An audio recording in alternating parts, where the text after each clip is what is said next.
નમસ્કાર દર્શક મિત્રો, આપ જોઈ છો ટીવી ન્યૂઝ ગુજરાતી. હવે જોઈએ અગત્યના સમાચાર.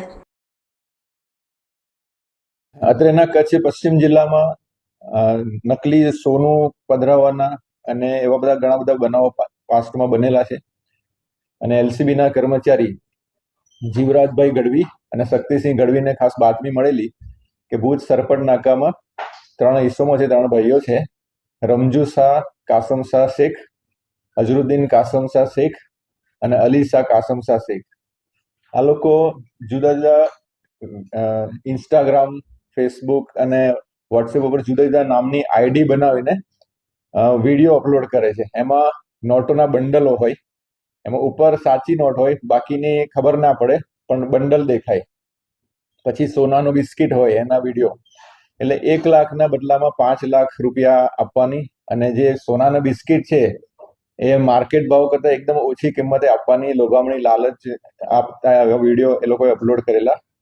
જે બાતમી આધારે એ લોકોએ એમના ઘરે જઈને તપાસ કરી તો અઝરુદ્દીન શેખ એ ઈસમ મળી આવેલો. એને ભાગવાની કોશિશ કરી, એટલે એને સાથે રાખીને પછી એના ઘરની સર્ચ કરી, ઝડપી કરી.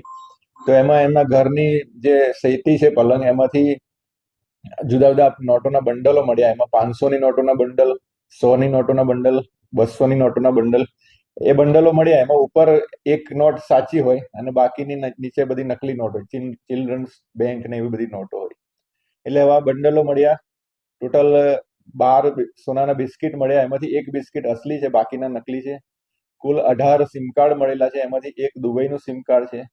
અને જુદા જુદા બીજી મોબાઈલ ફોન ને એ રીતના બધી સામગ્રી કુલ 1,99,03,00,300 એટલે 30,000 એટલે 1 કરોડની કિંમતનો મુદ્દામાલ એલસીબી દ્વારા કબજે કરવામાં આવે છે.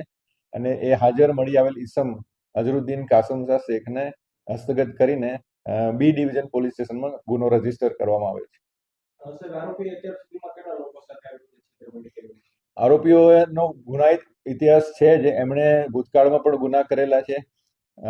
દુધઈમાં જે છેલ્લે એક બનાવ બનેલો એ છેતરપિંડીનો જ હતો, અને એમાં પછી મારામારી થયેલી ને લૂંટનો બનાવ બનેલો. એટલે અત્યાર સુધીમાં ઘણા બધા આવા ગુનાઓ કરેલા છે. અને આપના મીડિયાના માધ્યમ દ્વારા પણ અમે પ્રજાજનોને અપીલ કરીએ છીએ કે જો આ ઈસમોએ તમારી સાથે કોઈની પણ સાથે આ પ્રમાણેની છેતરપિંડી કરી હોય તો આગળ આવવા અને એમની વિરુદ્ધ કાર્યવાહી કરવા માટે પોલીસને સાથ આપવા વિનંતી.